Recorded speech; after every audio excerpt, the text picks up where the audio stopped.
하나님을 기쁘시게 합시다. 아멘. 섬김이 하나님의 기쁨이 됩니다 라고 하는 제목으로 함께 말씀을 나누려고 그럽니다. 어려서 읽은 책 중에 이해가 안 되고 그런 어려운 책들이 있잖아요. 근데 요즘 들어서 조금씩 이해되는 책들이 있습니다. 그 중에 하나가 까뮤가 쓴 시지프스 신화라고 하는 것입니다.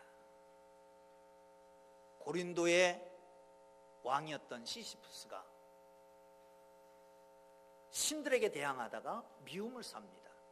그리고 명계 하데스로 추락하지요. 날마다 바위를 들어서 산을 향해서 굴러올립니다. 거의 다 정상에 도착할 쯤 되면 떨어집니다. 다시 그것을 밀어올립니다. 이것을 계속 반복하는 겁니다. 까뮤는 성공할 수 없는 부조리한 존재인 우리를 가리켜서 정말 쓸데없는 수고를 한다라고 하는 걸 가르쳐주고 있는 것 같습니다.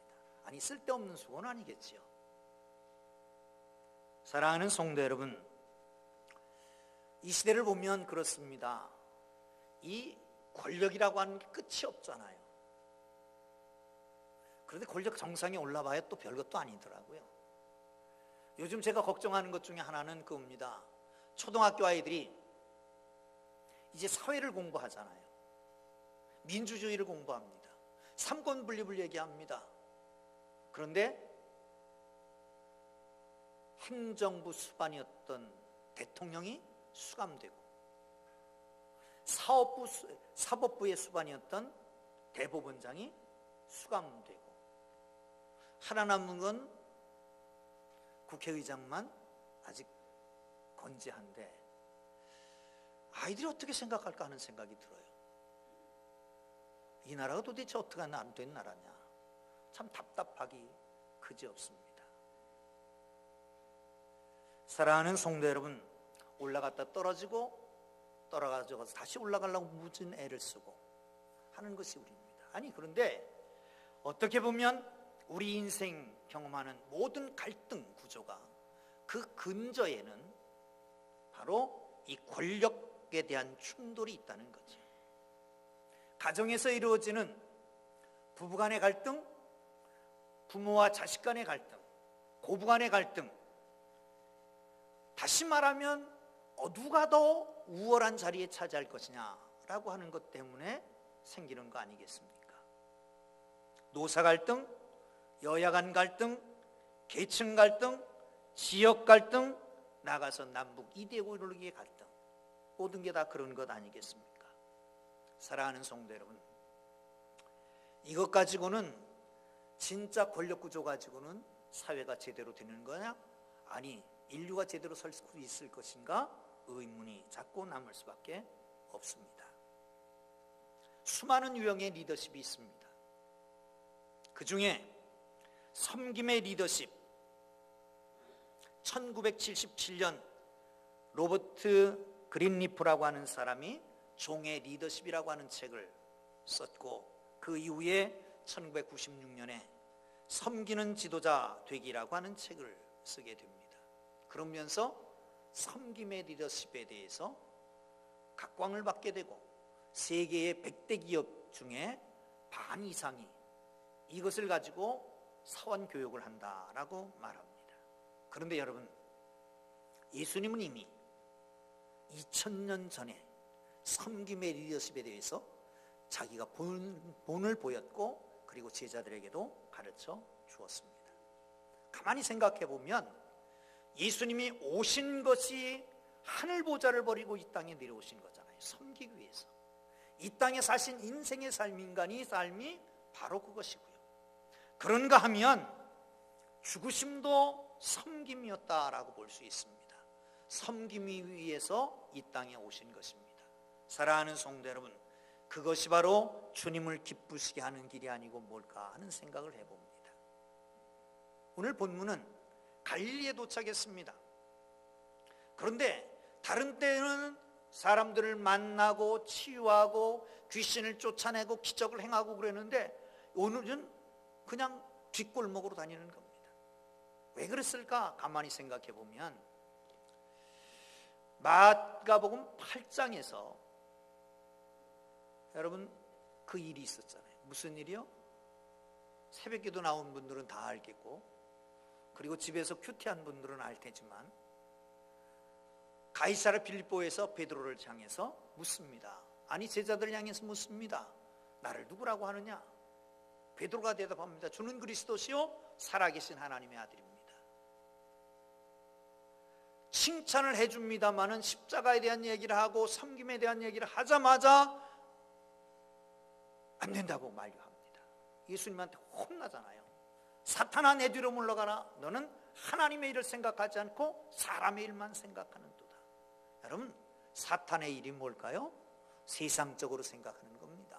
하나님의 일을 생각하지 않고 사람의 일만 생각하는 걸 세상적인 것 사탄이라고 말합니다. 그 일을 계속해서 외웁니다. 마가복음에서는 특별히 3번이나 말씀하고 있습니다. 사랑하는 성도 여러분, 이제 섬김의 도를 배우고 섬김으로 하나님을 기쁘게 하는 하나님의 사람들 되기를 주의 이름으로 축원합니다. 할렐루야. 성경을 보겠습니다. 33절 34절입니다 시작. 가버나움에 이르러 길에 계실새 제자들에게 물으시되 너희가 길에서 서로 토론하는 것이 무엇이냐 하시되 그들이 잠잠히 이는 길에서 서로 누가 크냐 하고 쟁론하였습니다. 아멘. 동상이몽이라는 게 있잖아요, 그죠? 한 침상에서 자면서 꿈을 다르게 꾸는 거예요. 지금 예수님은 십자가 질 생각을 하고 하십니다. 그런데 제자들은 누가 크냐라고 하는 걸 쟁론하고 있습니다. 이 쟁론이라고 하는 얘기는 의견을 내놓고 옳으냐 그르냐 얘기하는 게 아닙니다. 이것은 크게 말다툼하는 겁니다. 길에서 말다툼했습니다. 주위의 사람들이 보고 어떻게 하겠어요? 저것들 싸운다 그럴 거 아닙니까? 여러분 교회에서는 큰 소리 내는 거 아닙니다. 큰 소리 내는 즉시 주위의 사람들이 보고 처음 교회 나온 사람들이 있고 저 교회 싸우는 교회다 그러면 그 다음부터 아무도 안 나옵니다. 근데 그래요. 큰 소리 내지 말라 그러면 귀가 먹어서 큰 소리 낸대. 여러분 귀가 먹어서 당신은 안 들리지만 다른 사람은 다 들리니까 큰 소리 내지 마세요. 소곤소곤 하시기 바랍니다. 아멘. 아멘. 자, 언제든지 소곤소곤 조용조용 부드럽게 얼굴은 좀 웃으면서. 아멘. 자, 한번 웃는 모습을 지어보시죠. 시작. 참 억지로 웃으라고 그러니까 그것도 쉽지 않잖아요, 그죠? 그런데 좀 그래도 웃는 모습이 훨씬 더 이쁩니다. 사랑하는 성도 여러분, 교회에는 3가지 사람이 다닌다 그럽니다. 첫째는 교인입니다. 아직 구원의 확신이 없습니다. 예수님 만난 적이 없습니다. 그냥 왔다 갔다 하는 겁니다. 그걸 성경은 문턱만 더럽힌다고 그럽니다. 그 외국에서는 벤치워머라고 그럽니다. 그러니까 의자만 따뜻하게 데피는 사람이다 그런 얘기입니다. 대부분 그렇습니다. 부모의 강요에 의해서 사람들 사귀려고 아내의 등살에 의해서 억지로 떠밀려 나오는 사람들입니다. 이게 첫 번째 교인입니다. 두 번째는 신자가 있습니다. 믿는 사람입니다. 구주를 영접했습니다. 또한 천국에 대한 소망도 있습니다. 하나님이 주신 은혜로 세상에서 풍성한 삶을 살고 저 하나님 나라의 소망을 갖고 살아가는 사람입니다. 사랑하는 성도 여러분, 교회 그냥 교인 되지 말기를 바랍니다. 예수 만나고 하나님의 소망을 가지고 하늘나라의 유업을 받는 축복이 있기를 주의 이름으로 축원합니다. 할렐루야. 3번째는 제자가 있습니다. 제자는 어떤 사람이냐? 그 제자라고 하는 사람은 그렇습니다. 세상이 시간이 지나면 성장해야 하잖아요. 어린아이도 성장합니다. 그런데 믿음도 성장해야 됩니다. 제가 마산통합병원에 있었다고 그랬잖아요. 그런데 병원에서 병원에 가서 치료받은 적이 있습니다. 왜냐하면 장난을 하다가 추석날이에요. 추석날 칼을 갖고 과일을 깎다가 친구 하나가 그 칼을 달라고 그러는 거예요. 그래서 칼을 안 주려고 의자에다 확 꽂는 순간 손을 확 잡아당겼어요. 손 한 짝이 나갔습니다. 그래서 지금도 손가락이 잘 안 구부러져요. 어떤 사람들이 제 손을 보고선 저 목사님은 맨날 뻑큐만 한다고 그러는데, 사정 모르니까 그런 소리 하지 마세요. 누구든지 무슨 일이 있으면 무슨 사정이 있겠다, 이렇게 이해하시길 바랍니다. 아멘. 그런데 그 얘기를 하려고 그런 게 아니라, 이 손을 꼬매려고 누워있는데 목이 말라서 옆에 지나가는 꼬마한테 야, 물 좀 가져와 그랬더니 쳐다보니 인상을 팍 쓰고 가더라고요. 그래서 마침 교회 다니는 간호사가 있길래, 간호장교가 있길래 쟤 왜 그래요? 그랬더니 제가 20살이에요 그러더래요. 20살인데 크질 않은 거예요. 초등학교 6학년 정도밖에 안 되는 거예요. 그 부모가 얼마나 마음이 아플까. 사랑하는 성도 여러분, 우리는 교인이 되어서는 안 됩니다. 나아가서 신자가 되어야 됩니다. 그런데 그보다 한 걸음 더 나가서 제자가 되기를 주님의 이름으로 축원합니다. 제자는 어떤 것일까요? 스승을 믿고 스승을 따르고 스승의 훈련받고 스승을 섬기고 최종 목표는 스승과 같은 삶을 사는 게 제자입니다. 할렐루야. 자, 첫 번째, 두 번째, 세 번째. 옆에 사람 보세요. 옆에 사람 보시라니까. 옆에 사람 보세요. 옆에 사람 보세요. 당신은 몇 번입니까? 그러면 손을만 내려주세요. 시작. 당신은 몇 번입니까? 아니, 손가락을 내밀어 보라니까. 다시 옆에 사람 보시고 시작. 당신은 몇 번입니까? 그러면 손가락 내오는데, 당신은 몇 번입니까? 몇 번이십니까? 그래요. 예수님의 제자입니다. 예수님을 존경하고 예수님을 따르고 예수님께 배우고 예수님처럼 살아가는 하나님의 사람들 되기를 주의 이름으로 축원합니다. 할렐루야. 두 번째는 섬기는 자여야 됩니다. 보시죠. 35절 시작. 예수께서 앉으사 12제자를 불러서 이르시되 누구든지 첫째가 되고자 하면 무사람이 끝이 되며 무사람을 섬기는 자가 되어야 하시고. 아멘. 섬기는 자가 되어야 첫째가 된다라고 하는 것입니다. 여러분, 예수님의 관심은 낮아지심입니다. 예수님은 낮아지기 위해서 이 땅에 오셨습니다. 저 높고 높은 보좌에 하나님께서 인간의 아기의 모습으로 오셨습니다. 이 땅에 살아가는 과정이 사람으로 살아갑니다. 그러나 십자가에 달려 돌아가십니다. 결국은 그렇게 세상을 떠납니다. 사랑하는 성도 여러분, 섬기는 삶이 되기를 주의 이름으로 축원합니다. 할렐루야. 종종 우리는 나를 사랑해줘라, 나를 섬겨줘라 하는 생각을 하고 삽니다. 종종 미움받으면 미워하고 사랑한 사람은 사랑하고. 사람이 아닙니다. 인격이 아닙니다. 동물과 같습니다. 여러분, 집에서 키우는 반려동물 있잖아요. 이뻐해주고 먹을 것 주고 그럼 와서 안깁니다. 꼬리를 칩니다. 그럼 어쩌다가 꼬리를 밟아보세요. 그냥 이빨을 드러내고 물으려고 으르렁거리잖아요. 이게 동물입니다. 사람과 동물의 차이가 어디 있습니까? 아니, 예수 믿는 사람과 예수 믿지 않는 사람의 차이는 어디 있을까요? 미워하면 미워하고, 도둑질 당하면 도둑질하고, 나쁜 말하면 욕하고, 이 악순환 어디서 끊겠습니까?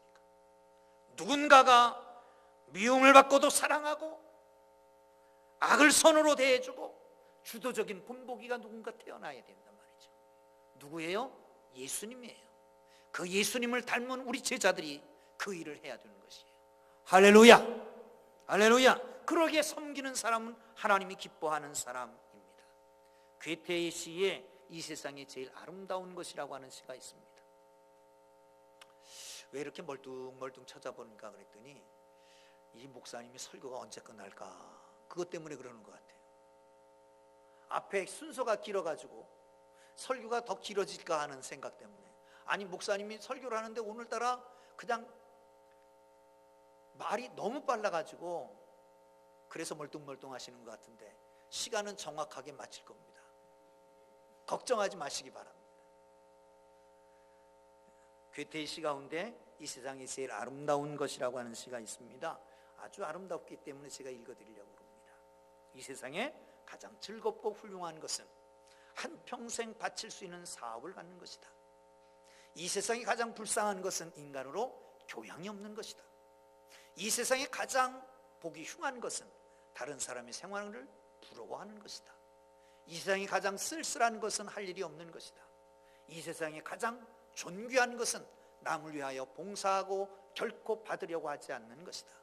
이 세상에 가장 아름다운 것은 모든 것에 대하여 사랑을 가지는 것이다.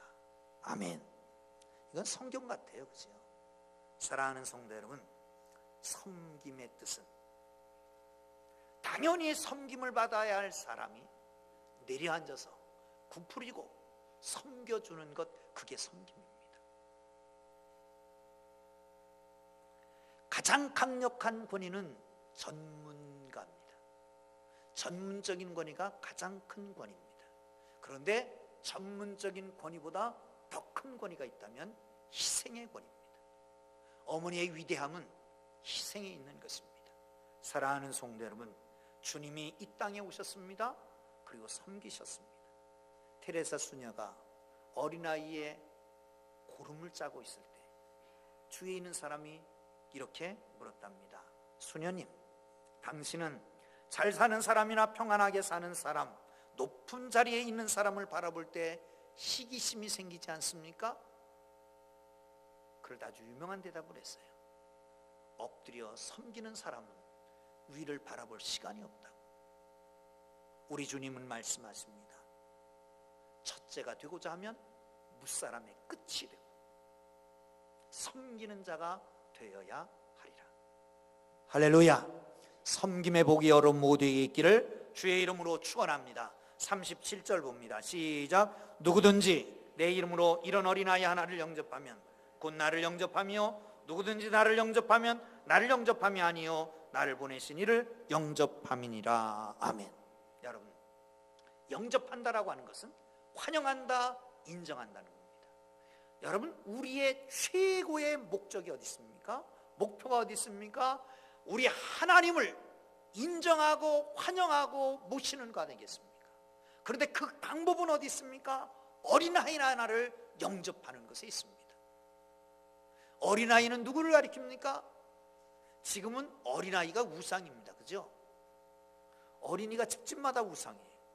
최고의 권위가 1번이 어린아이에 있습니다. 그런데 예수님 당시에는 아니었습니다. 사람 숫자에도 들이지 않고 부모의 소유물 밖에 되지 않았던 그게 어린아이였습니다. 그런데 어린아이를 귀히 여기고 축복하고 그리고 영접하는 자마다 곧 나를 영접하는 것이고 나를 영접하는 것은 곧 하나님을 영접하는 것이다 말씀하고 있습니다.